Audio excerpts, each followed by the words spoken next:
నటన పట్ల అంకిత భావం, క్రమశిక్షణ, తపన సావిత్రిని కీర్తి శిఖరాలు అందుకునేలా చేశాయి.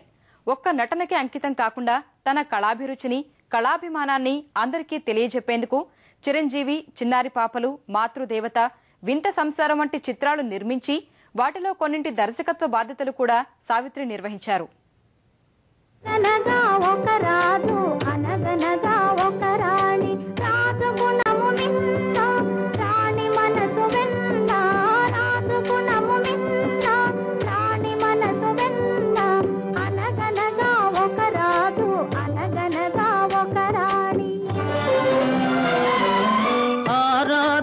ఏడుగురు కొడుకులున్నారు, వారు చదువు సంధ్యలుండి కూడా చవటలయ్యారు, ఒట్టి చవటలయ్యారు.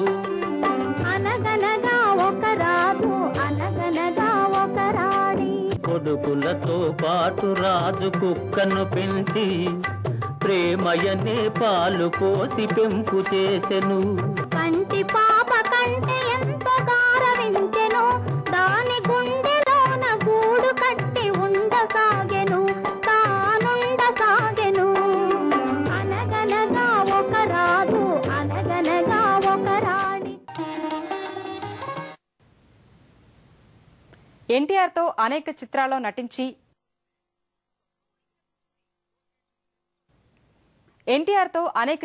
నటించి మనందరి హృదయాల్ని దోచుకున్నారు సావిత్రి.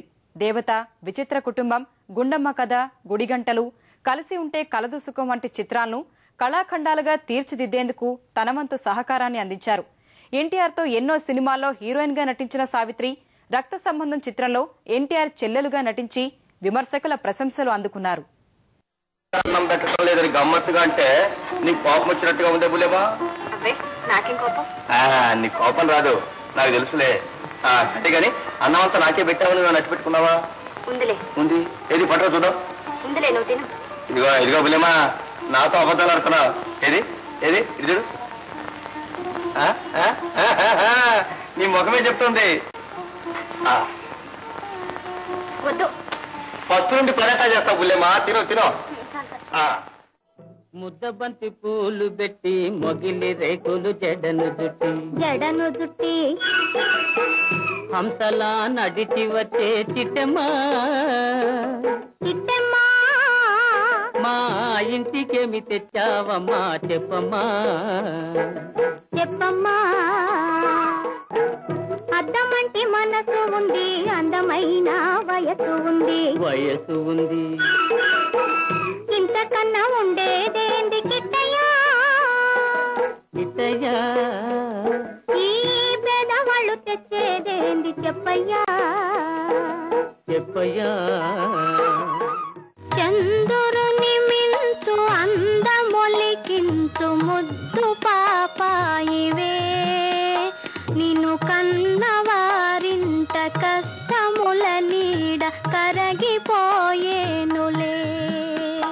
చంద్రుని మిల్చు అందమొలికించు ముద్దు పాపాయివే, నిన్ను కన్నవారింట.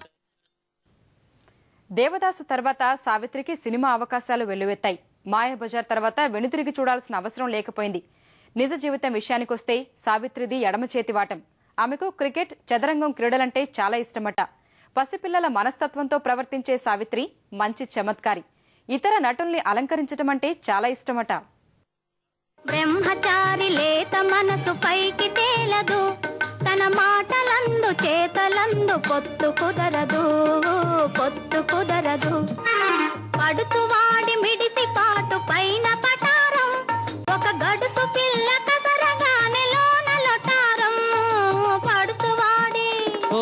పడుచువాడి మిడిసి పాటు పైన పటారం, ఒక గడుసు పిల్ల కసరగానే లోన లొటారం. వగలాడి తీపి తిట్టు, తొలి వలపు తేనె పట్టు, ఆ తేనె కోరి చెంత చేర చడామడ కుట్టు. నిద్ర. నటీమణిగా అత్యుత్తమ గౌరవాన్ని అందుకున్న సావిత్రి జీవితంలో ఎన్నో ఎదురుదెబ్బలు తిన్నారు. వివాహ జీవితం సాఫీగా సాగలేదు. ఆమెకు 2 పిల్లలు. జీవితపు చివరి అంకంలో 20 నెలల పాటు కోమాలో ఉండి 1981 డిసెంబర్ 20న అనంత లోకాలకు తరలి వెళ్లారు. సినీ పరిశ్రమలో అరుదైన గౌరవాన్ని పొంది అన్ని తరాల వారితో మహానటి అనిపించుకున్న సావిత్రి నట జీవితం నటీనటులకు పెద్ద బాల శిక్ష. నిజ జీవితం ప్రతి ఒక్కరికీ మేలుకొలుపు.